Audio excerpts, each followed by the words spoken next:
So your question is, what are the trends in training, sales training and MedTech training? One, everybody's upping their game. I'm amazed at the talent level, and for good reason. I'm seeing that the compensation levels are rising in training. People are really starting to appreciate, like, the people who do the training need to be top tier, just as much as any of the other executives. So that's one.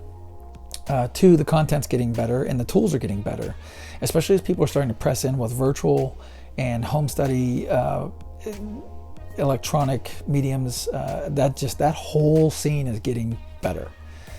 People are doing a better job of applying adult learning tactics, so that's great. The one concerning trend I would say that I've seen over the last 5 years, so I've been doing this for 12, last 5 years, I've noticed one, a sense of entitlement that I'm not real comfortable with. For those of you who used to be at US Surgical, or some of the other, in-depth trainings that went for 5, 6, 7 weeks, and you leave home and you go away, and it was pass or fail, and there was a limousine waiting for you if you didn't pass the next test, will recall, like, this was tough training, no nonsense training. I'm seeing a little more entitlement. I mean, we're trying to make these more positive learning environments for sure, but that's being met with a sense of entitlement that I'm not sure is healthy.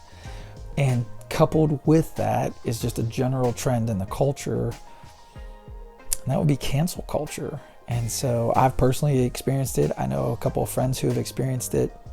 When students panic, they bomb a role play, they fail a test, they sometimes mistakenly conclude like their job's on the line. In my class, that's never been the case, but they do. They conclude that this is like the job's on the line, and instead of, they panic and then they make an accusation, because we live in a time when certain accusations can get you fired.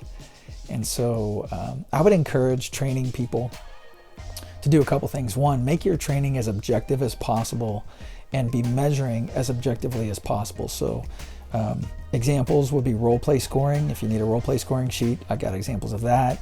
Sales call diagramming keeps it really objective. Be careful with your testing times and the type of tests that you're giving. Make everything as objective as you possibly can. Number two, get together with your training team. Make sure you guys are really tightly aligned and that you're looking for red flags. If anybody's, the red flags appear, make sure you have a game plan on how you're going to handle red flags. And then finally, have a really healthy relationship with your HR vice president, because stuff happens. People are away from home. They're in a high stress environment called new hire training. I would just have a really good relationship with your vice president of human resources. I found that to be just a really good idea.